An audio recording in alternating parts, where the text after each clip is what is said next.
Podcast z podwody. Rozmowy o nurkowaniu, sprzęcie i eventach nurkowych. Kieruj się pod wodę. Cześć Tomku. Cześć, witam. Powiedz mi, gdzie ostatnio nurkowałeś? Ostatnie nasze nurkowania to nurkowania w Macedonii. Robiliśmy projekt w jaskini Vrelo. Głęboko? Dosyć głęboko, bym powiedział, dosyć głębokie nurkowania. Jako zespół osiągnęliśmy tak naprawdę głębokość 287 metrów. Bartek wykonał takie nurkowanie.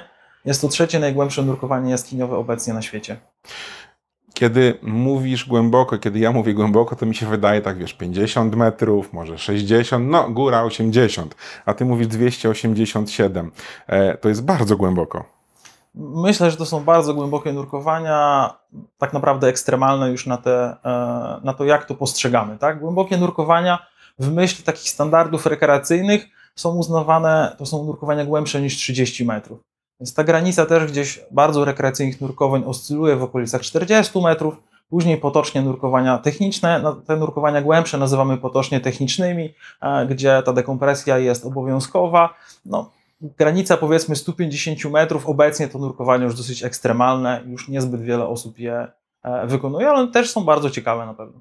No właśnie, bo właśnie w federacjach jest coś takiego jak deep diving, on jest do tych 40 metrów, mniej więcej plus minus parę tam stóp i tak dalej, zależy od federacji, a tu mówimy o bardzo ekstremalnych nurkowaniach i o tym dzisiaj właśnie chciałbym z Tobą porozmawiać.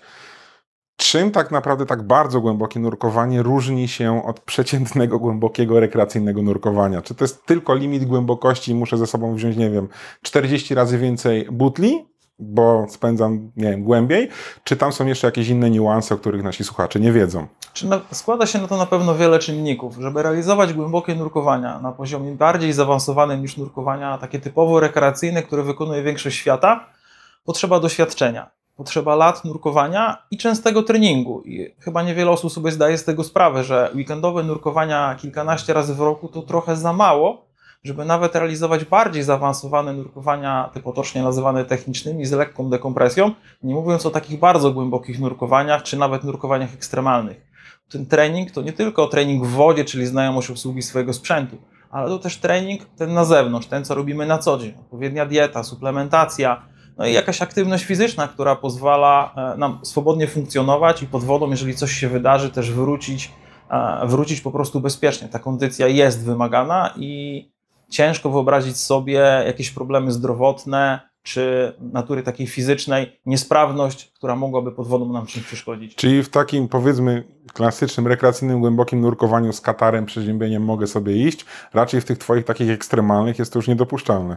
Nawet z katarem nie powinniśmy wchodzić do wody i to na bardzo płytkie nurkowania, ponieważ w przypadku zatkania tutaj zatok, niemożliwość wyrównania ciśnienia może by nam zrobić krzywdę, więc tak, zawsze podchodząc do nurkowania, nawet rekreacyjnego, powinniśmy być w pełni zdrowi, a myśląc o głębszych nurkowaniach, bardziej zaawansowanych, ta świadomość naszego zdrowia i tego, co się z naszym organizmem dzieje, w jakim stanie jest nasz organizm, powinna być dużo, dużo większa. Więc różnego rodzaju komplety badań, to chociażby czy mamy PFO, czy regularna spirometria, czy inne badania, które zaświadczają, że ten nasz stan zdrowia czy pozwala robić takie nurkowania? Raczej żaden lekarz nie wyrazi zgody na nurkowania typu 200 metrów, ale mamy pewną świadomość, tak, tego, czy jesteśmy zdrowi, z czym wchodzimy do wody. Wiesz, czemu ja mówię o tym katarze, bo często się z tym spotykam.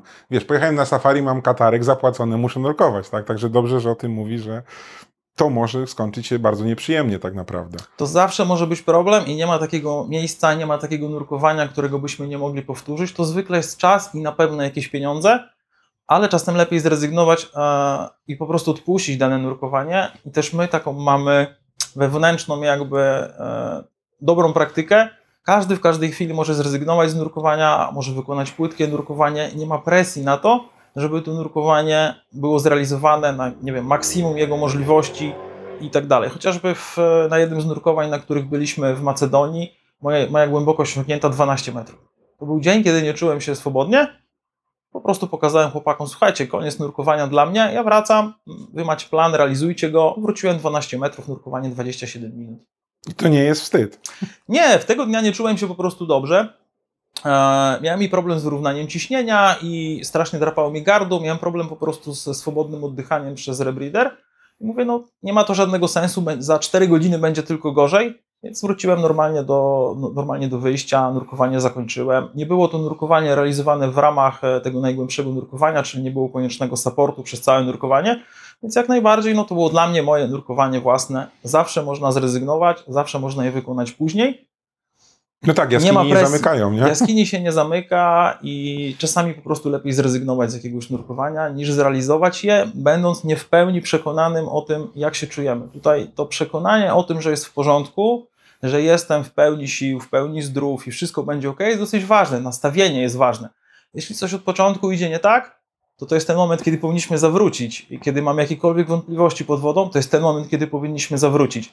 Dlatego, że w takich nurkowaniach jesteśmy blisko jakiejś granicy i no, jeżeli już na powierzchni nie czujemy się swobodnie, no to pod wodą będzie raczej tylko gorzej. No dokładnie. Powiedz mi, bo ty mówisz, wróciłeś sam.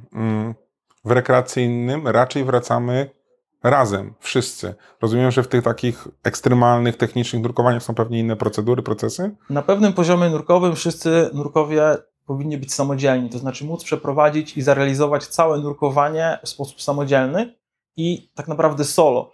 Natomiast oczywiście zabezpieczenie nurkowania, kiedy mamy partnera, kiedy mamy zespół supportujący, podnosi znacznie bezpieczeństwo takiego nurkowania. Jako instruktor nurkowania często też nurkuję sam, bo moi kursanci nie zwracają na mnie uwagi, kiedy ja nurkuję. Ja jestem gdzieś nad nimi. No to prawda i oni ci nawet nie pomogą przecież. Oni mi nawet nie pomogą, bo mogą nie zauważyć tego, co się ze mną dzieje, a dwa się uczą i nie wiedzą. Problem. Więc po prostu w tej sytuacji no, jesteśmy przyzwyczajeni do tego, że część rzeczy robimy samodzielnie. Podobnie takie głębokie nurkowania, część każdego nurkowania jest realizowana całkowicie solo. Są miejsca, gdzie się spotykamy, momenty, w których jesteśmy razem, ale też są te elementy, gdzie jesteśmy całkowicie sami. Mówiłeś, że przygotowując się do takiego głębokiego nurkowania, też to się dzieje na powierzchni. Mówiłeś o spirometrii, o tych badaniach. To rozumiem, idziesz do jakiegoś lekarza i przeprowadzasz sobie jakieś testy, badania? Tak, można pójść do lekarza medycyny nurkowej, nawet lekarza sportowego, który jest zorientowany w tym, jakie badania powinny być przeprowadzone i no, można taki komplet badań sobie, że tak powiem, zrobić. Jak choćby spirometria, przezprzełykowe echo serca w celu wykluczenia PFO, regularność badań takich zupełnie podstawowych, tego jak pracuje serce, nie wiem, tam Holter, wysiłkowe echo serca, czy choćby badania krwi takie, no, sprzyja to na pewno informacji o tym, w jakim stanie jest w danym momencie nasz organizm. To jest dobra rzecz, bo tutaj no, ten margines pewnie błędu jest dużo mniejszy. W takim... My staramy się jako nurkowie unikać takich tematów i pieczątkę od lekarza to najlepiej od dentysty, żeby było szybko, bez żadnych badań. Zaznacz wszystkie, że nie masz chorób. Zaznacz wszystkie, że nie chorujesz, bo inaczej nie zanurkujesz, tak? Natomiast no, we własnym interesie jest, żeby chociaż jakąś minimalną wiedzę na temat swojego stanu zdrowia, taką potwierdzoną przez jakiegoś fachowca posiadać. A przy tak głębokich nurkowaniach i generalnie nurkowaniach technicznych wykraczających poza bardzo taką podstawową rekreację. No, nie jest to wymóg, ale warto byłoby jednak takie zaświadczenie mieć. W niemieckich bazach nurkowych jest obowiązek przedstawienia zaświadczenia od lekarza, a nie tylko odhaczenia tej ankiety. Musimy przedstawić zaświadczenie od lekarza. Tak, ono niestety może być od dentysty, ale jednak już wymagana jest jakaś pieczątka. Ktoś musiał napisać, że nadajemy się do nurkowania. Jeżeli to jest przeprowadzone tak, jak powinno być, no to jakieś badania przy tym były, jakiś lekarz się pod tym podpisał, więc ktoś też bierze pewną odpowiedzialność za to. Brzmi to bardzo fajnie. I teraz rozumiem, robisz badania, wychodzi, że jesteś sprawny, takie nurkowania i teraz jak wyglądają przygotowania, bo no wiesz, w rekreacji, no to jakie są przygotowania? No, trzeba się ubrać i tyle, nie? To trochę jest bardziej skomplikowane nawet wśród rekreacji takiej bardziej zaawansowanej, dlatego że samo nurkowanie kilka razy w roku to trochę za mało. Ten trening obejmuje nie tylko obsługę sprzętu, ale też nasze ciało, przyzwyczajenie się do tego robimy. Na tych nurkowaniach tego sprzętu jest bardzo dużo, ale też trzeba go zanieść, trzeba go przynieść. Więc zaczynamy zwykle jako nurkowie i nasz zespół coś trenujemy, przynajmniej staramy się poprawiać naszą kondycję, żeby fizycznie no, nie odstawać, żeby nie zrobić sobie krzywdy niosąc ten sprzęt gdzieś tam do jaskini, tak? Trenujemy wcześniej, przez całe miesiące, właściwie to jako zespół to trenujemy już całe lata ze sobą, razem, nurkujemy, jeździmy razem, ale też każdy trenuje osobno. Znajomość własnego sprzętu, procedur, funkcjonowania z tym sprzętem.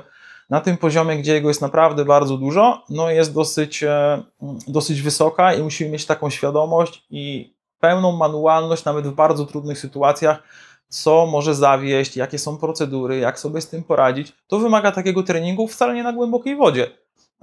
Im płyciej, tym trudniej w nurkowaniu. Im głębiej, tym pływalność, jak wszyscy wiedzą, jest lepsza, więc żadne wyzwanie na 50 metrach operować 5 butlami czy więcej i sobie je przykładać. To trudno jest zrobić na 3 metrach i taki trening polecam. Przenieść się na 3 metry i popróbować takie zabawy zrealizować na 3 metrach. Natomiast to jest ten trening, który jest realizowany tak czysto sprzętowo. Oprócz tego oczywiście trzeba realizować te głębokie nurkowania. Powoli, coraz głębiej, jeżeli kogoś to interesuje, obserwować swój organizm. Tu nie chodzi o jakiś skok od razu na astronomiczne głębokości. Na to potrzeba czasu i faktycznie realizacji tych nurkowań, poznawania swojego organizmu, bo nawet jeżeli wszystko inne jest ok, jeżeli jesteśmy dobrze wyszkoleni technicznie, sprzęt jest sprawny, to najsłabszym ogniwem jest nasz organizm i jednak trzeba wiedzieć, jak on reaguje, obserwować go. To się nie rodzi z roku czy 2.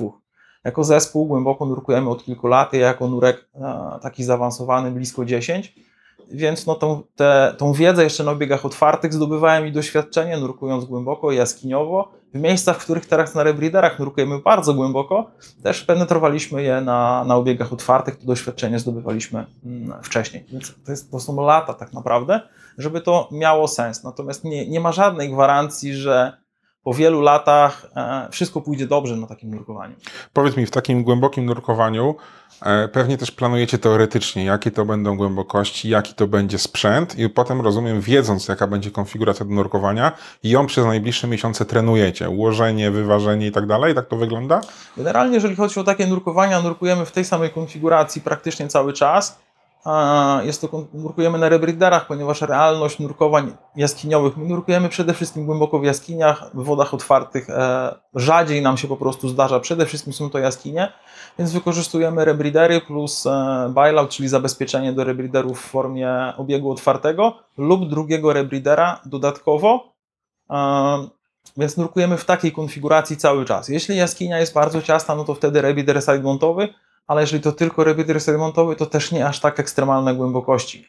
Więc to jest konfiguracja, którą znamy, w której nurkujemy przez ostatnie lata cały czas. A powiedz mi, każdy z Was ma inny sprzęt? Ty masz swój, Bartek, powiedzmy, Pitala ma swój sprzęt, one są totalnie od siebie różne? Czy każdy ma własny sprzęt oczywiście, ten, który zna najlepiej, wie tak jakby jak ma go poskładanego. Natomiast akurat jeżeli chodzi o nurkowania głębokie, my nurkujemy w rebreederach Liberty i mamy akurat wszyscy ten sam rebreeder, natomiast w delikatnie różnych konfiguracjach, dlatego że na tym etapie każdy już dopasowuje pewne elementy pod siebie i żadna z tych konfiguracji nie jest idealnie standardowa, no bo tu ktoś coś dorobił, jakąś gumkę, tu ktoś przerobił jakiś fragment, bo tak jest mu wygodniej, natomiast wszyscy dobrze znamy konfigurację partnera i jak ona wygląda, wiemy jak to zrobić pod wodą, gdyby coś się stało, gdzie on dany element tego sprzętu ma, no bo to też jest praktyka wynikająca z lat nurkowania razem ze sobą. Właśnie o to chciałem zapytać, bo wiesz, ja pamiętam jak robiłem kurs Rescue, to najtrudniejszą rzeczą było, Boże, co ty masz na sobie, nie? Który sprzęt, jak to powiązane,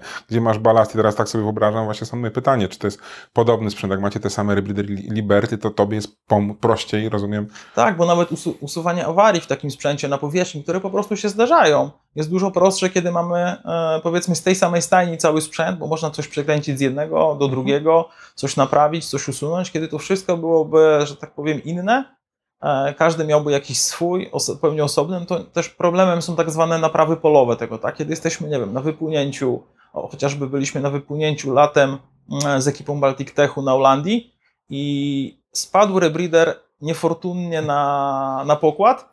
Prawda jest taka, że był niezabezpieczony, więc daliśmy ciała i tyle. Przyszła fala z boku i na sekundę rękę Bartek zabrał. Spadł, pękło kolanko plastikowe. Na środku Bałtyku nie ma żadnej możliwości tego naprawy, więc dzięki temu, że mamy takie same rebreedery, po prostu zamienialiśmy się pętlą ze sobą i pozwoliło to zrealizować nam dalej nurkowania. Na pewno jest to bardzo wygodne. Natomiast na tym poziomie narzucanie komukolwiek sprzętu, w którym powinien nurkować, myślę, że nie jest odpowiednią drogą, dlatego że też ważne jest przekonanie do sprzętu, w którym nurkujesz, zaufanie do niego. Więc tu nie chodzi o to, żeby wszyscy mieli identyczny sprzęt. Na pewno jest to bardzo wygodne i komfortowe, natomiast dalej dana osoba musi mieć przekonanie do swojego sprzętu i nurkować w sprzęcie ten, który zna najlepiej, ten, który lubi i do którego ma pełne zaufanie. Tak, no i go pewnie obsługuje, wie jak tu piszczy. I oczywiście go tak obsługuje, ma z nim doświadczenie, bo to nie problem byłoby kogoś ubrać w sprzęt, którego nie zna i go zabrać ze sobą, natomiast no, on by nie mógł sobie z nim na pewno poradzić, przynajmniej nie na poziomie, na którym musi funkcjonować przy takich głębokich nurkowaniach. Jak wygląda w ogóle logistyka takiego, bo to rozumiem są jaskinie, tam trzeba coś wnieść, przynieść, Wszystko zależy od projektu. Były projekty jaskiniowe, na których mogliśmy podjechać pod samą jaskinię samochodem i dosłownie pod oczko do wody zapakować wszystkie butle, cały sprzęt i tak było chociażby w Grecji. Parking był 10 metrów od wejścia do jaskini samochodem. Nikogo nie było, bo to park przez cały tydzień praktycznie. Przyjeżdżaliśmy rano, wypakowywaliśmy sprzęt, wrzucaliśmy go do wody. Przez pierwsze kilka dni zawsze jest to rozstawianie tego sprzętu, rozstawianie bailoutów, aż do finalnego rozstawianie dnia. bailoutów, co to znaczy? To znaczy wokół tego akwenu, czy na głębokościach? Na różnych głębokościach. Chcemy, żeby nurkowanie w jaskiniach daje nam możliwość zostawienia bailoutów na konkretnych głębokościach i wykonywanie finalnych nurkowań z małym obciążeniem butlami. To znaczy jesteśmy w stanie mieć na sobie tylko 2, ewentualnie maksymalnie 3 butle i wykonać bardzo głębokie nurkowanie, a wszystkie pozostałe butle, które są zabezpieczeniem tego nurkowania, znajdują się w jaskini po prostu przypięte do liny. Jest to bardzo wygodne i komfortowe, bo pozwala nam zabrać praktycznie nieograniczoną ilość butli. To ich przewiezienie, zaniesienie czy wniesienie do jaskini jest większym problemem, ale już w środku nam nie przeszkadzają. W przeciwieństwie do nurkowań typowo wód otwartych, gdzie wszystkie butle nurek musi mieć tak naprawdę na sobie i nie może nic z nimi zrobić. Jak taki bombowiec wygląda. Tutaj ta logistyka pod tym względem jest dosyć łatwiejsza, aczkolwiek zależy od miejsca. Kiedy realizowaliśmy projekt we Włoszech, czy teraz w Macedonii, trzeba było wypakować cały sprzęt z samochodu, zapakować go na wózki, wwieźć go na tamę, zapakować do łódki, łódką przepłynąć kolejne 20 minut po jeziorze, wypakować go na brzegu i dopiero można było się ubierać, szykować, że tak powiem, na nurkowanie. Więc logistyka bywa różna. We Włoszech z kolei schody, które prowadzą do Elefante Bianco, to spacer farmera. Codziennie zanieść skuter, codziennie zanieść część sprzętu, rebreather, a po głębokich nurkowaniach wysiłek nie jest wskazany, więc nie można tego zrobić od razu. Więc często siedzieliśmy do nocy, czekaliśmy i dopiero gdzieś tam ten wysiłek był podejmowany, żeby coś zrealizować. Czy takie głębokie nurkowanie to też w ogóle dużo takich teoretycznych przygotowań pewnie przed samym wyjazdem, co my zrobimy, gdzie pozanosimy, jak to wygląda? Tak, to od tego są plany. My planowanie nurkowań zaczynamy znacznie wcześniej, analizując mapy, analizując profile danych jaskiń, szukając informacji od poprzednich eksploratorów, jeżeli to jest w ogóle możliwe, o tym, jak profil jaskini wygląda. Oczywiście wszystko weryfikujemy na miejscu. Te projekty trwają zwykle ponad tydzień, około 10 dni. Mamy przerwy między nurkowaniami, między dniami nurkowymi. Po pierwsze, żeby się zregenerować, po drugie właśnie, żeby lepiej przygotować plan, przedyskutować konfigurację, co zabierzemy, przedyskutować plany backupowe, co się stanie, jak coś się stanie, kto odpowiada za zabezpieczenie, jakie role są poszczególnych nurków. Mamy to mniej więcej wszystko opanowane, to nie był pierwszy projekt, który realizowaliśmy. Pewne doświadczenie w tym mamy, na pewno ono ustępuje jeszcze wielu eksploratorom, którzy gdzieś te nurkowania robili przed nami, ale uczymy się cały czas i coraz sprawniej nam to wychodzi. Takie ekstremalne nurkowania zgłaszacie komuś, że tam idziecie wcześniej? I to jest pewien problem. Ubezpieczenia danowskie na przykład przestają działać dawno na głębokościach, na których nie nurkujemy. Każdy z nas posiada kilka nawet na taki wyjazd dodatkowych ubezpieczeń, które mogą pokryć ewentualne koszty leczenia, bo zdajemy sobie sprawę, że przy takich nurkowaniach coś może pójść nie tak. Kompletnie nie zależy to od poziomu wyszkolenia czy awaryjności sprzętu. Po prostu może pójść nie tak. Staramy się wykonać wszystkie kroki związane chociażby z prekondycjonowaniem. Dr Kot miał super wykład na ten temat, więc staramy się tak jakby włączyć to w nasze nurkowania, żeby to bezpieczeństwo poprawić. O nawodnieniu to nawet nie wspomnę i tym, ile my sikamy podczas tych nurkowań, już jak to wygląda, to jest dosyć sprawa oczywista i poruszana już na kursach rekreacyjnych na początku drogi nurkowej, że to jest ważne. Natomiast zdajemy sobie sprawę, że takie nurkowania wiążą się z ryzykiem i staramy się przed takimi projektami zasięgnąć informacji, jakie mamy możliwości. Zawsze są nurkowie zabezpieczający, którzy są na powierzchni. Są nurkowie zabezpieczający pod wodą. Te rekordowe, czy tam rekordowe, to przynajmniej te głębokie nurkowania. Więc mamy tak jakby support. Ten support jest na tyle, ile nam się wydaje, że jest on możliwy do zrealizowania, tak go realizujemy. Patrząc na inne takie głębokie eksploracje, wydaje mi się, że dmuchamy bardzo na zimne i zapewniamy znacznie wyższy poziom bezpieczeństwa sprzętowego niż wiele innych bardzo głębokich grup, które nurkują. Powiedz mi, jak rozkładacie takie te bailouty, bo to dla osób, które nie wiedzą, o co chodzi, to jest na każdej głębokości zostawiacie butlę przyczepioną do liny, czyli pierwszego dnia schodzicie, rozstawiacie kilka butli na różnych głębokościach, a potem je zabieracie? Czy tam zostają sobie na... Zabieramy je ostatniego dnia. Po zakończeniu projektu mamy zwykle dzień przerwy i ostatniego dnia całym zespołem po prostu schodzimy na głębokość i zbieramy te butle. Trzeba je po prostu wynieść. W przypadku projektu w Macedonii to było 20 kilka butli chyba do zabrania. Więc po prostu trzeba to wynurkować, zabrać wszystko. Ostatni najgłębszy był na głębokości, wydaje mi się, coś około 140 metrów pozostawiony. Głębiej nie zostawiamy bailoutów, zabieramy je na sobie, jeżeli to jest głębsze nurkowanie, ponieważ pływanie na większych głębokościach dłużej, zostawianie, wiązanie tego zajmuje czas, a ten czas przekłada się później na długą dekompresję, więc kolejne butle na większych głębokościach raczej zabieramy. Takie 120 metrów ostatni bailout. To w to nurkowanie coś chyba 135 był ostatni bailout dostawiony, bo jak ostatniego dnia robiliśmy nurkowanie, to właśnie na takiej głębokości wyciągaliśmy ostatnią butlę, która była pozostawiona luzem. Ich jest kilka zawsze i na płytszych głębokościach też. Te butle mają umożliwić powrót nurkowi, a tak naprawdę każdemu, dlatego że stosujemy zasadę, że każdy nurek ma swój bailout. Więc w jaskini znajdują się bailouty dla zespołu całego, niezależnie umożliwiające powrót z głębokości, z których każdy nurek zaplanował, że osiągnie, lub nawet więcej. Mamy to zdublowane, czasami potrojone, te płytkie butle są, dodatkowe butle czekają na powierzchni, czy to z tlenem, czy to z nitroksem 50, tymi gazami, których tam mogłoby się przydać jeszcze więcej, gdyby to nurkowanie się znacznie wydłużyło. Po to też nurek cały czas jest na powierzchni, przygotowany, ubrany, czeka na wynurzenie pierwszego nurka supportującego, potem wchodzi kolejny do wody, wymieniamy się. Mamy opracowaną po prostu strategię, jak to ma wyglądać. Tych butli też jest dużo, bo jak rozumiem, tam nie ma sprężarki na miejscu. Najczęściej w lokacjach, w których nurkujemy, logistyka nurkowań na obiegu otwartym czy ze sprężarką byłaby problemem. Trzeba byłoby albo zabrać sprężarkę, full gazu gdzieś tam ze sobą. Poza tym my ich nie zużywamy. To są bailouty tylko w razie czego. Jedyne co potrzebujemy to butlę diluentową i butlę z tlenem do rebreedera, a każdy z nas ma kilka kompletów, więc realnie jesteśmy niezależni. Myślę, że na taki projekt nie musimy korzystać w ogóle z żadnych centrów nurkowych, baz nurkowych. Mamy też booster swój ręczny, więc to co trzeba uzupełnić, nie wiem, w butli argonowej do inflacji suchego skafandra, to po prostu możemy sobie ręcznie zrobić między nurkowaniami. Powiedz mi, jak wygląda taka, nie wiem, logistyka, gdy się schodzi tak głęboko?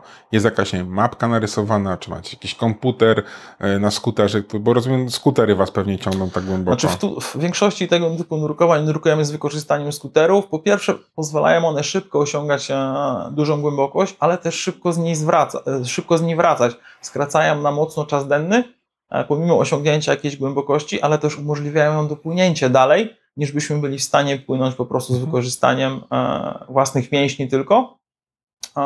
Korzystamy z map, które są, poruszamy się po stałej linii poręczowej, jeśli taka była, lub oczywiście za każdym nurkowaniem rozkładamy swoją, bo to jest różnie. W Grecji Bartka lina była położona z poprzedniego wyjazdu do głębokości chyba 230 czy 240 metrów, więc dołożył jeszcze kolejnych kilkadziesiąt metrów liny, była w świetnym stanie. Z kolei we Włoszech lina ostatnim razem, jak byliśmy na projekcie w 2024 roku, lina była do głębokości 40 metrów, więc poręczowaliśmy do 230 prawie samodzielnie. Tam się ta lina nie utrzymuje, nie ma gdzie jej zaczepić, zbyt wysoki przepływ wody. Mapa jaskini jest, my za każdym razem sporządzamy mapy miejsc, w których nurkujemy.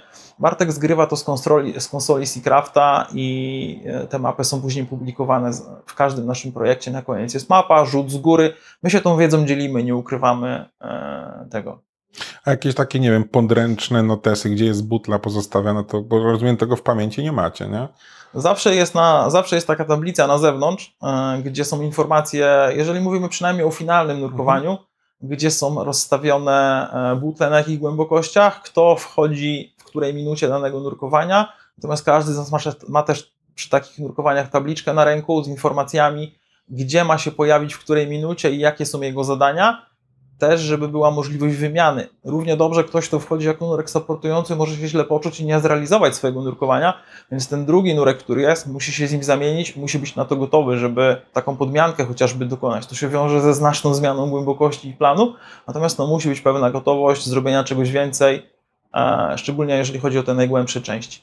Mówicie, każdy wchodzi w odpowiedniej minucie i pewnie w konkretnej minucie musi też się Gdzieś się musimy spotkać, dokładnie tak. No i jak się nie spotkacie, to rozumiem, są jakieś procedury awaryjne na to. Nie zdarzyło jeszcze, żebyśmy się nie spotkali. Te plany, które układamy i przez to, jak wiemy, jakie są nasze granice, na razie się dobrze zgrywają. Chociażby nurkowanie Bartka, gdzie do 300 metrów zabrakło dosłownie, to było tam. Natomiast plan był jaki był, te kilkanaście metrów by skutkowało dużo dłuższym czasem. Trzymamy się dosyć ściśle planu nurkowego, który założyliśmy, bo czekanie na kogoś, kto ma skądś wrócić z tej głębokości, jest mocno stresujące, więc no staramy się, żeby to było wszystko w punkt. Natomiast tak, są procedury, gdzie rozmawiamy o tym, co zrobimy, ile czekamy, no bo trzeba o takich rzeczach po prostu porozmawiać. Natomiast no nie ma też fizycznie możliwości, żeby któryś z nas zanurkował na 280 czy 290 metrów, poza Bartkiem, który jest tym tutaj pushdiverem i to jest jego nurkowanie. Tak jak powiedziałeś, że to 300 metrów jest dosłownie na wyciągnięcie ręki, to ja tak sobie zastanawiam się, jaka to może być walka też wewnętrzna, że tak blisko jednak muszę się trzymać planu, nie? Myślę, że to jest pewna też odpowiedzialność za siebie, za zespół i za partnerów tego, co robimy i no nie ma co czasami przeszarżować, to się wydaje, to jest tylko kilkanaście metrów, to już jest tu. Przy takiej odległości to jest raptem, to jest mniej niż 10%. Dokładnie. Kawałeczek. Ale ten kawałeczek to jest droga w nieznane, niewiele osób zanurkowało na taką głębokość, więc no, uważam, że trzymanie się planu i jego realizacja jest bardzo odpowiedzialna i myślę, że tak to powinno wyglądać. Najpierw trzeba zdobywać doświadczenie na tych głębokościach mniejszych po kolei, bez dużych, że tak powiem, czy bardzo dużych skoków. Na pewno tak jest bezpieczniej. Jak rozumiem, te 10% głębiej, tam 5% głębiej, to jest kilka minut dłużej, co pewnie rozpoczyna cały łańcuszek dłuższej dekompresji na wszystkich i tak dalej. Tutaj dekompresja, każda minuta to godzina praktycznie, więc natomiast na tych głębokościach też inne problemy się pojawiają. Rozmawiając z Bartkiem, mocowanie chociażby punktu stabilizacji na głębokości 240 metrów, który w normalnych warunkach doświadczonemu nurkowi zajmuje kilka sekund. Czym jest punkt stabilizacji? To jest punkt, do którego zamocowana jest lina. Nasza poręczówka, która pozwala nam wrócić swobodnie z miejsc, gdzie jeszcze nikogo nie było. Normalnie zajmuje to kilkanaście sekund. Na tej głębokości to zajęło sprawdziliśmy dokładnie nagrania, bo analizujemy nagrania. Zawsze mamy kamery. Zajęło to blisko 1,5 minuty. Więc te 1,5 minuty przekłada się później na nieplanowany tak jakby czas dodatkowy. Oczywiście mamy zabezpieczenie na to w postaci czy bailoutów, czy zapasu scrubbera w rebreederze. Natomiast no, jest to tak jakby już poza planem wtedy. Więc no, myślimy o tym, jak to będzie, ile czasu mamy, ile możemy pociągnąć dalej, a gdzie nie możemy. Więc no, wydaje mi się, że tu trzeba pewne rzeczy planować, analizować i no, być odpowiedzialnym za to, co się robi. Oczywiście tyle, na ile to jest możliwe, mówiąc o tego typu nurkowania. Wiesz co, mi się tak kojarzy chyba scena z Interstellar, gdzie oni tam gdzieś lądują na planecie, że każda minuta na tej planecie to jest kilka lat. Poczucie czasu na takich głębokościach jest absurdalne i tak naprawdę gdzie się człowiek nie obejrzy, chce coś zobaczyć, to patrząc za chwilę na komputer, widzi ile mu dekompresji pozostało. I to jeden z zabawnych aspektów, ponieważ przez wiele lat nurkowałem z Nerdem, czyli tym komputerem, który wyświetla informacje na oku. I odkąd przestałem z nim nurkować, lepiej się czuję. Bo nie widzę cały czas, jak długo będę musiał później, że tak powiem, czekać na dekompresję. Zwiększył się komfort psychiczny wbrew wszystkiemu. Oczywiście wiem, jaki mam czas, ile mogę zrobić, jak długie to nurkowanie może być. Natomiast kiedy cały czas nie patrzę na rosnący licznik TTS-a, jest mi znacznie wygodniej. Okay. Przynajmniej jakoś swobodniej się czuję. No, tak samo jak nie patrzę na chwilowe spalanie w aucie. Może tak. Czasami nie warto patrzeć na chwilowe spalanie w aucie, tylko popatrzeć na jakąś tam sumę. To wydaje mi się, że to podobnie. Może tak być.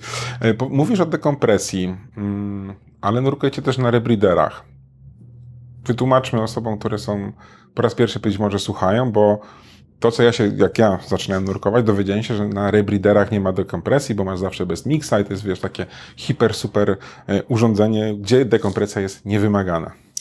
Rebreedery tak samo jak obieg otwarty, te nurkowania wyglądają bardzo podobnie, przynajmniej jeżeli chodzi o nasz organizm. Im jesteśmy głębiej, tym bardziej nasz organizm nasyca się gazami obojętnymi. W przypadku nurkowań bardziej podstawowych azotem, w przypadku nurkowań bardziej zaawansowanych i azotem i helem.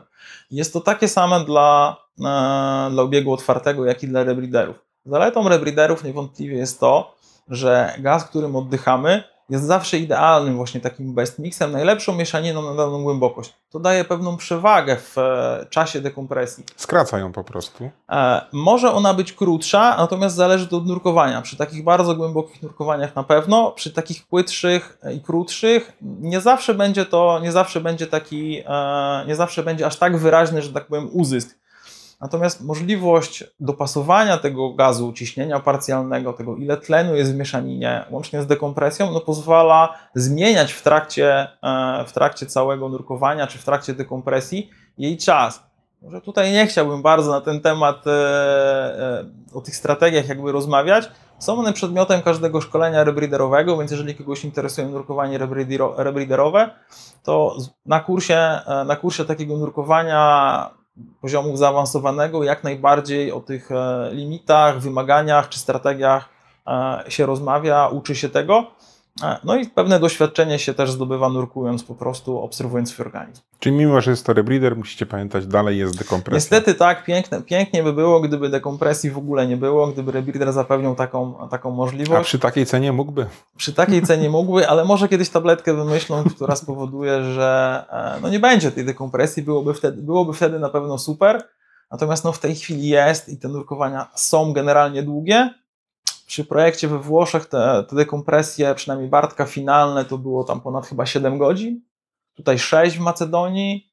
Jest to też kwestia, jak daleko płyniemy na dużej głębokości, bo to nie jest tylko związane z samą maksymalną osiągniętą głębokością, ale z czasem przebywania na tej głębokości. Jak kształtuje się korytarz, czy jest to korytarz, który schodzi pionowo w dół, czy jest to korytarz wertykalny. Wszystko zależy od tego, jak długo będziemy. Wbrew pozorom, nurkowanie w poziomie na dużej głębokości, które będzie długo trwało, będzie miało dłuższą dekompresję niż to, które będzie bardzo krótkie, a osiągnie większą głębokość. No tak, bo tam klepniesz denko i uciekasz. I uciekamy do góry i tak jakby ta dekompresja jest wtedy krótsza, krócej nasycaliśmy się tymi gazami obojętnymi nasz organizm. Mówisz, że dekompresja trwała 7 godzin. Czy całe nurkowanie, gdzie ta faza taka jakby zanurzania się i osiągnięcia głębokości to jest maksymalnie do pół godziny, 20 minut. No właśnie. Zależy oczywiście od profilu jaskini, tak? Ale reszta to jest dekompresja, czyli powolne wynurzanie się. Powolne wynurzanie, dokładnie tak. Co robić, jeżeli w pół godziny osiągnąłem cel, to potem jak przez 6,5 godziny się wynurzać? I co robić? To jest temat, który zawsze spędzał nam, że tak powiem, sen z powiek. No, patrząc na innych nurków, czytali książki. Jest to dosyć niewygodne, bo trzeba każdą stronę laminować. No, jest pewne ograniczenie, ile możemy tego ze sobą zabrać. My poszliśmy w stronę oglądania filmów i oglądamy filmy, tak, po drodze. Dlatego, że... A dźwięk czy napisy? Razem z dźwiękiem. Opowiadaj, ja Cię słucham. Wygląda to tak, że mamy telefon w obudowie z dotykowym ekranem. Ten telefon zostawiamy na głębokości około 40 metrów, bo wtedy zaczyna się tak naprawdę najdłuższy czas na poszczególnych przystankach.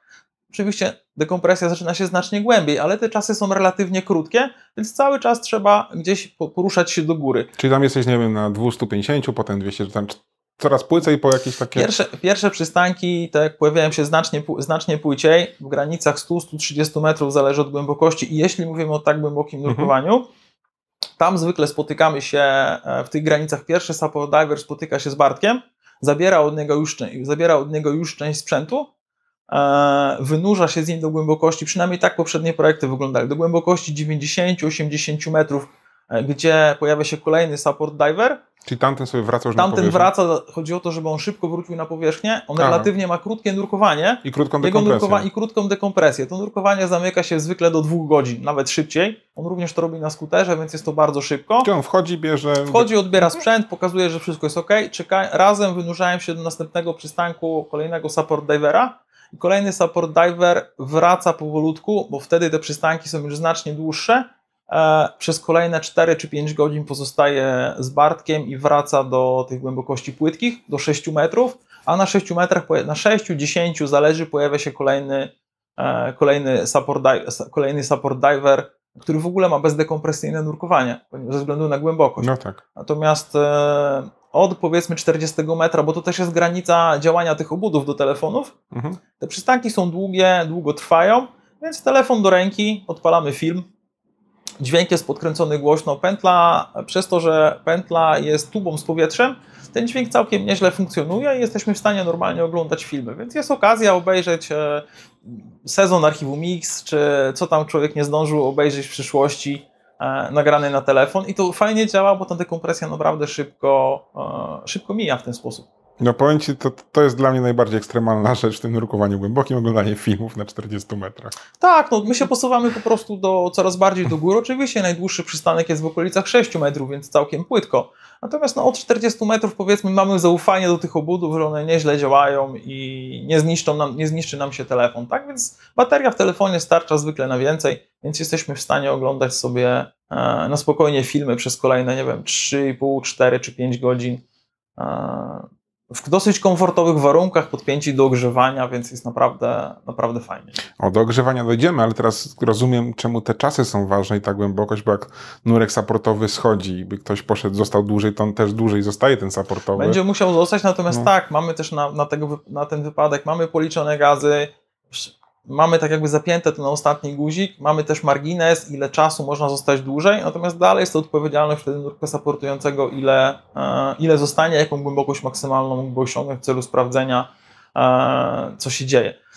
Tutaj to nurkowanie jest właśnie tak układane, żeby zawsze też ktoś był na powierzchni, ponieważ ta pierwsza osoba, która wyjdzie, pierwszy nurek najgłębszy, też informuje powierzchnię o tym, jak przebiegło nurkowanie, jaki był wynik tego nurkowania, czy wszystko też jest ok.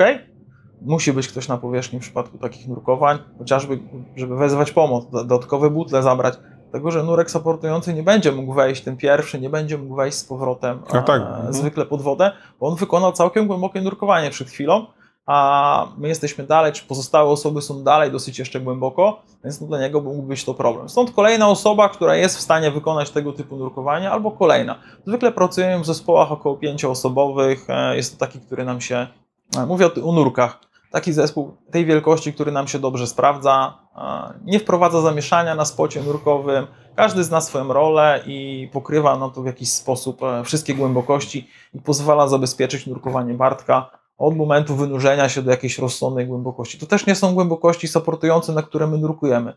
Jako nurkowie realizujemy też głębsze nurkowania, natomiast w dzień, wtedy, kiedy to nurkowanie jest realizowane takie najgłębsze, naszą rolą nie jest osiąganie własnych limitów i tak dalej, tylko zrobienie supportu i on ma po prostu sens na takich głębokościach, kiedy my jesteśmy od początku do końca tego nurkowania z Bartkiem, czyli ktoś jest na początku, wchodzi do pewnej głębokości, czeka na niego, potem on wraca, spotykamy się i od tego momentu on już do momentu wynurzenia cały czas jest pod okiem jakiegoś nurka. Powiedz mi, no bo to trwa te 7 godzin mimo wszystko pod wodą, są jakieś piwalwy i tak dalej, ale nie wiem, co z jedzeniem, piciem, czy na głodnego się idzie, czy... Zabieramy ze sobą i jedzenie i picie na takie nurkowania. Oczywiście każdy z nas z racji tego, że jest bardzo dobrze nawodniony, no to sikanie jest takim tematem, że sikamy cały czas. Znaczycie ścieżkę. Tak, jest taka anegdota, że jak się płynie z nurkiem technicznym, to należy nie pić ciepłej wody, bo to wiadomo, że wtedy jest coś innego niż woda. Zabieramy ze sobą w takich pouchach i w camelbagach coś do picia zawsze, na tak długie nurkowanie. Żele energetyczne się super sprawdzają, ponieważ każdy inny pokarm, nie wiem, czy batoniki w zimnej wodzie po prostu twardnieje. Jest problem z przeżuwaniem tego pokarmu. Może stanąć w gardle, ciężko to połknąć, ciężko co z tym zrobić. Te żele energetyczne dla biegaczy są super, bo jest to tubka. Na chwilę zamykamy pętlę, wkładamy do buzi, to jest jedno przełknięcie i tak naprawdę dosyć sporo energii w małej objętości dostarczają. Więc jedzenie i picie przy tak długich nurkowaniach faktycznie to funkcjonuje u nas. Ale wyjmujesz, rozumiem, całą pętlę z ust. Żeby się napić, czy żeby zjeść coś, no na chwilę muszę zamknąć pętlę, wyjąć ją z ust i to jest ten moment, gdzie po prostu nie mam nic w ustach, ale no trwa to kilka sekund, więc to nie problem. Każdy jest w stanie wytrzymać kilkadziesiąt sekund tutaj, może pod wodą to aż tyle nie, ale no te 10-15 sekund bez problemu i na spokojnie tą tubkę po prostu przełknąć. Ale właśnie nawiązuję do tego, bo nie wiem, może być ryzyko zachłychnięcia się na takich głębokościach, to pewnie duży Zwykle problem. robimy to płytko, dlatego że to ta najdłuższa część. Każdy ma jakąś swoją dietę, którą podczas wyprawy nurkowej realizuje i staramy się nawet nie jeść niczego innego niż normalnie, ponieważ wiemy, jak nasz organizm reaguje. I jakieś dziwne potrawy w trakcie wyjazdu Burrito, mogłyby skutkować różnymi nieprzyjemnościami pod wodą, więc raczej staramy się jeść to, co każdy zna i trzymać tego samego przynajmniej do ostatniego nurkowania, do zabrania wszystkich butli, a dalej chętnie bardzo, bardzo lokalne potrawy, nie? No to jest niesamowite, że to, wiesz, przyjechałem z tą pogadać o nurkowaniu, a my gadamy o diecie, o medycynie, nie? To... Myślę, że przy takich nurkowaniach jest wiele aspektów, o których trzeba pomyśleć, czy nie tylko sama technika nurkowania, ale to wszystko, co naokoło jest, bo na dobrą sprawę, jeżeli ktoś dostanie problemów żołądkowych pod wodą, nic się nie da zrobić. I to jest temat, o którym gdzieś tam się zawsze rozmawia. Jest istotne, czy ktoś był w toalecie, już nie był, czy funkcjonuje normalnie, a nawet gdyby coś się przydarzyło, przysłowiowa faraonka pod wodą, no to nie mogę się wynurzyć i tak. Na koniec nurkowania przeproszę kolegów, pójdę, wypłuczę skafander, wypiorę ocieplacz, no i nic nie zrobię. No, jeżeli nurkowanie ma trwać 5 godzin, a coś z moim żołądkiem będzie nie tak, no to tak będzie. Będzie powód do śmiechu i kpin wśród kolegów, ale takie sytuacje są realne. Na szczęście nie zdarzyła się, uprzedzam, nie zdarzyła się taka sytuacja jeszcze nikomu.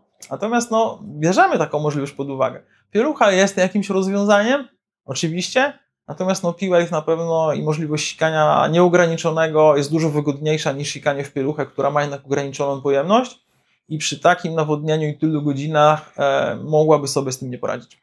To jeszcze takie zadam Ci pytanie, bo ryzyko pewnie z każdym metrem rośnie, tak?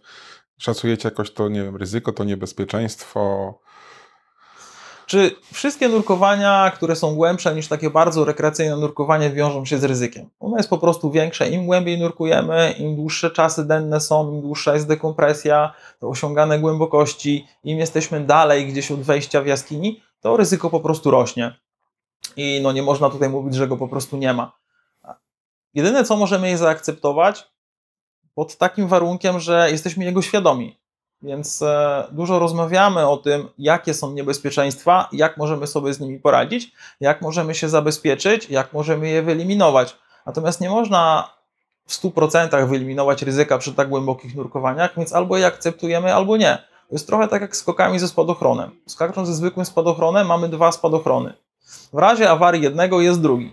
Z drugiej strony są osoby, które skaczą z budynków mając 1 spadochron, bo nie da się tego zrealizować w inny sposób. Więc jeśli one mają doświadczenie, mają praktykę, mają odpowiednie umiejętności i są gotowe podjąć to ryzyko, to nie mów mi, jak mam żyć.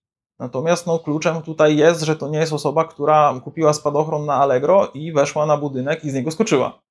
To trochę wymaga czegoś więcej.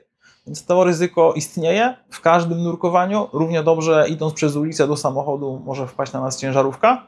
Tu na pewno to ryzyko jest większe przy tego typu nurkowaniach, ale staramy się jak najbardziej je zminimalizować. Właśnie przez to planowanie, przez zabezpieczenie tych nurkowań, przez trening, dbanie w jakiś sposób o swoje zdrowie.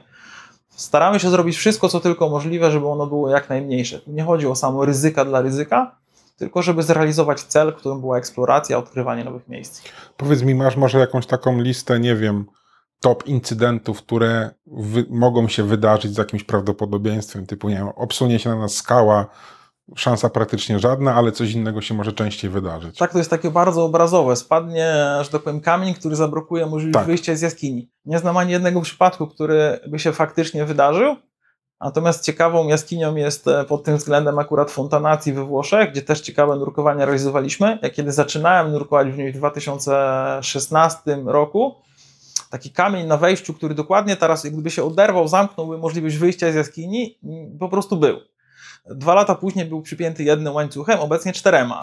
Więc robi to na głowę, że faktycznie już wtedy istniało ryzyko, że on gdzieś tam się uderwie. Trudno tutaj mówić o tego typu zagrożeniu. Raczej to jest takie, którego się nie spodziewamy, bo też nie możemy jemu w żaden sposób przeciwdziałać. Jeżeli jaskinia jest mała i dosyć ciasna i jest tylko jedno wyjście, zatarasowanie wyjścia przez jakąś oberwaną skałę, które by się zdarzyło w wyniku, nie wiem, trzęsienia ziemi czy jakiegoś innego mało prawdopodobnego zdarzenia, no, być może jest realne, natomiast szansa jest ekstremalnie mała. No to jakby teraz tu meteory do nas spadł. Dokładnie tak, jakaś na pewno istnieje, więc nie rozważamy tego pod tym kątem, tym bardziej, że nic nie możemy z tym zrobić. Nie jestem w stanie na takie zagrożenie tak jakby zareagować odpowiednio, no bo jeżeli dojdzie do zamknięcia światła jaskini, no to nie jestem w stanie się wykuć nożykiem czy czymś czy EasyCutem przez skałę, tak? To jest niemożliwe. Natomiast no, rozpatrujemy innego typu awarie, przede wszystkim sprzętowe. Co się stanie, jeżeli zawiedzie któryś z elementów sprzętu? Czy on jest zdublowany, czy nawet potrojony? To jest dosyć łatwe do analizy, bo wiemy, co mamy zrobić. No na przykład jak rebreather, to rozumiem są... Mamy albo drugi rebreather, który pełni rolę rebreathera bailoutowego, ale też mamy cały zapas gazów obiegów otwartych. Ponieważ nie zawsze rebreather bailoutowy jest rozwiązaniem. W pewnych sytuacjach może nie wystarczyć i wtedy mamy cały zapas obiegu otwartego, który pokrywa tak jakby powrót dla nurka, dla każdego z nurków z zespołu do powierzchni, tylko z wykorzystaniem obiegów otwartych, niezależnie od tego, czy posiadają dwa rebreathery. A skuter jak się zepsuje? Skuter jest dokładnie tak samo. W fazie dennej korzystamy najczęściej z 2 skuterów, przynajmniej na osobę. Bartek na głębokie nurkowania zabiera 2 lub 3, w zależności od tego, jak to nurkowanie wygląda. Tak? Więc teraz nurkował z 2, właśnie zastanawiam się, czy miał trzeci też zapięty. Na pewno my też mamy, więc no już awaria 2 części sprzętu jest mało prawdopodobna. Gdybyśmy takich podstawowych, gdybyśmy brali tak pod uwagę, to za chwilę nie wejdziemy do wody. Więc no, musimy pewien stopień możliwości awarii tak przyjąć, możliwy do rozwiązania i no, sensowny na pewnym poziomie. Tak? Więc no, skoro rebreathery są zdublowane, a nawet potrojone, bo mamy bailout OC, mamy zdublowane skutery na tych głębokościach, jest z nich możliwość, przynajmniej dla nurków supportujących, jest możliwość wynurzenia się tak naprawdę bez skutera nawet, oddania tego skutera komuś, gdyby taka potrzeba była, to jest. Zapasowy skuter stoi zawsze na powierzchni. Kolejny nurek może go użyć. Skutery też są zabezpieczeniem ogrzewania, ponieważ w takich temperaturach wody i przy tak długich nurkowaniach bez ogrzewania byłoby bardzo trudno wykonać te nurkowania. Czyli rozumiem, bateria skutera daje... Skuter jest świetnym źródłem energii i zastępuje często Pływający baterię. powerbank. To jest pływającym powerbankiem. Oprócz tego mamy zawsze całkiem sporą ilość baterii, które też są porozkładane dokładnie tak jak bailouty, tak jak te stage, depozyty, porozkładane w jaskini, więc gdyby, nie wiem, doszło do awarii samego skutera, zasilania w skuterze, to zwykłe baterie też jest tyle, że jesteśmy w stanie zrealizować nurkowanie. Podobnie jest z ogrzewaniem. Korzystamy nie tylko z ocieplacza grzewczego, ale ocieplacza i kamizelki jednocześnie. O, widzisz. Wynika to z prostej rzeczy. Chodzi o zdublowanie sprzętu. Jeżeli ocieplacz zawiedzie z jakiegokolwiek powodu, przerwie się w nim kabel, to nie działa. Więc jesteśmy w stanie wykonać to nurkowanie, korzystając wtedy tylko z kamizelki grzewczej. Więc jest ona backupem do ogrzewania. Będzie pewnie mniej ciepło, ale nadal komfortowo. Będzie mniej ciepło, pojawią się problemy z różnicą temperatur na różnych częściach ciała, natomiast dalej mamy coś z ogrzewaniem. Oczywiście można się ruszać, robiliśmy takie testy. Były one wymuszone, kiedy we Włoszech w Fontanacji Bartek na 5-godzinnym nurkowaniu zapomniał wpiąć ogrzewania, więc musiał. Ono nie było ekstremalnie głębokie w myśl tego, co teraz robimy. Ono sięgnęło tam chyba 140 metrów, ale było długie, bo było dalekie i faktycznie to ogrzewanie nie działało. Przez kolejne tam 4 godziny w szczelinie, a Bartek musiał pływać w tom i z powrotem i mówię, że okej. Więc jak jest w stanie coś takiego zrealizować, no to myślę, że wiemy, też mamy odpowiedź, co się stanie, gdyby przestało całkiem działać ogrzewanie, tak? Nie jest to w zasadzie ojej. Wiemy, co trzeba robić, jak się zachowywać, gdyby ono przestało całkiem działać. Niemniej mamy zdublowane ogrzewanie również. No, zdublowane skutery to też dla mnie brzmi, to jest naprawdę dużo sprzętu. Żeby zapakować się na wyjazd do Macedonii, to się w dużego busa we trójkę zmieściliśmy tak, że siedzieliśmy na butlach z przodu. No. Więc jest dużo generalnie sprzętu, jeżeli chodzi o to. I też nie zabraliśmy aż tyle zapasowego sprzętu. Często zabieramy dodatkowe skafandry. Ciężko naprawić skafander, będąc w jakiejś takiej lokacji, gdzie no nie ma serwisu. Oczywiście w większym zakresie mała dziura nie jest problemem. Zapasowe ocieplacze grzewcze, właśnie gdyby doszło do awarii, żeby to nie był koniec projektu. Wiele zapasowych automatów, dodatkowe butle, które tylko czekają na powierzchni, zapasowy skuter. Po prostu nie jesteśmy w stanie naprawić jakiegoś elementu sprzętu, będąc tak nie w Europie, powiedzmy, tak? I z daleka od producenta. To zajmie dni albo tygodnie, więc jest to nierealne. Musimy zabrać tyle, ile to możliwe tego sprzętu ze sobą. Jakieś kolejne projekty w planach? Mamy na kolejny rok oczywiście projekty. Staramy się jako zespół realizować 2 projekty w roku, przynajmniej na tą chwilę. Na więcej nam czas nie pozwala, dlatego że zgranie grupy na wyjazdy typu 10 dni więcej niż 2 razy w roku jest problemem. Po pierwsze z pracą, po drugie jest to też duży wydatek finansowy i no na więcej myślę, że nie ma takich możliwości. Mamy zaplanowane, nasza polityka jako teamu jest taka, że informujemy o tym, co zrobiliśmy i jak skończymy projekt. Czyli ostatniego dnia po zanurkowaniu, kiedy wszystko jest w porządku, wszyscy są na powierzchni, nie doszło do żadnego zdarzenia, jesteśmy bezpieczni, wtedy informujemy dopiero, że byliśmy tu i tu, projekt wyglądał tak i tak, udało nam się osiągnąć to i to. Pozwala nam to przeciwdziałać pewnej presji. Informacja o tym, że słuchajcie, jedziemy, będziemy robić to, mamy takie plany, jest presją. Oj, zdecydowanie tak. Nie chcemy mieć presji na takich nurkowaniach pod wodą. A potem komentarzu nie udało się cieniasy, nie? Co do tych komentarzy, zawsze ktoś będzie coś gadał. Tak. Trzeba się do tego przyzwyczaić, jeżeli coś robi się fajnego i ciekawego. Natomiast unikamy presji. To są nurkowania, gdzie w każdej chwili, tak jak powiedziałem, jest możliwość zrezygnowania, bo nie musimy. Możemy, a nie musimy.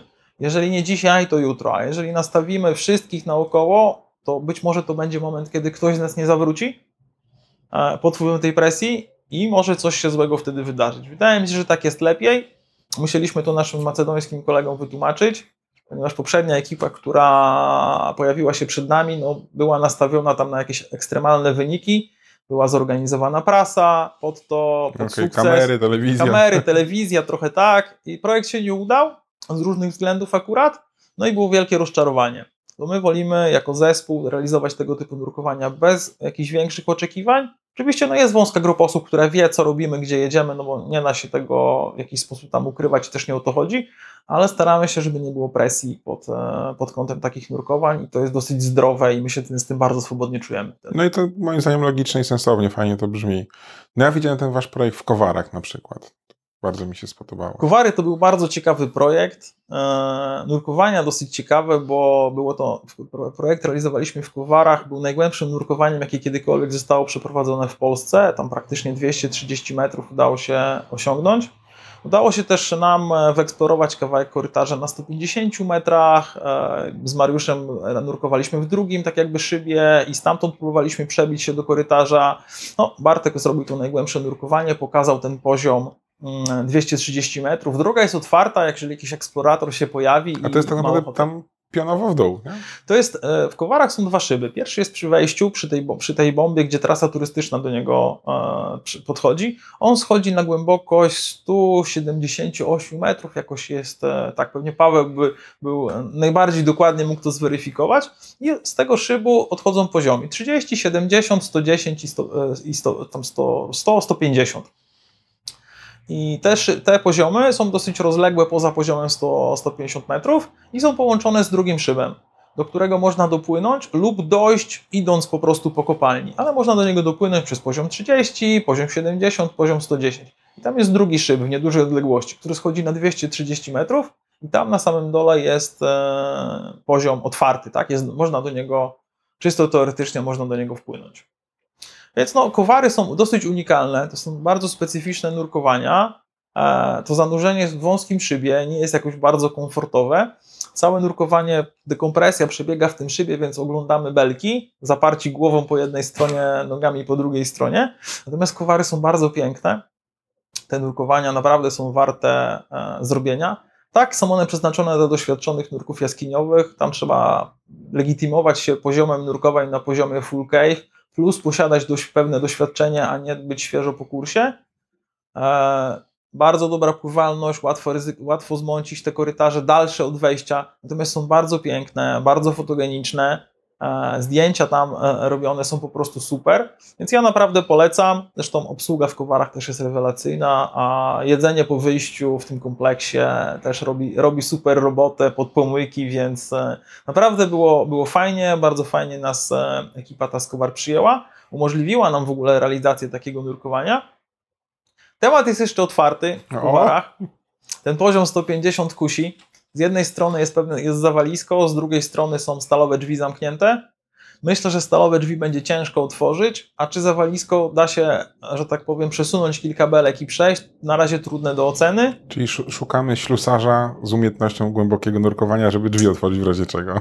Myślę, że tak, natomiast jest to dosyć ciężki temat. Chcielibyśmy jeszcze kiedyś tam wrócić, zobaczyć, czy coś z tego da się, że tak powiem, zrobić, przynajmniej w tym zakresie poziomu 150, ponieważ te poziomy na te 30, 70, 110 są spenetrowane i ładnie oporęczowane, więc to są głębokości i możliwości bardzo ciekawych nurkowań realizowanych zarówno z obiegami otwartymi, jak i z obiegami zamkniętymi.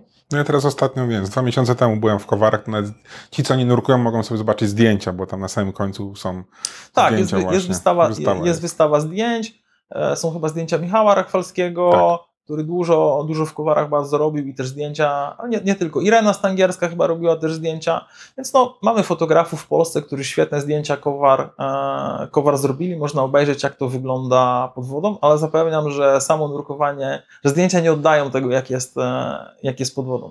A szczególnie jak zabierze się ze sobą lampy wideo czy światła i można trochę bardziej doświetlić niż tylko w świetle swojej własnej latarki.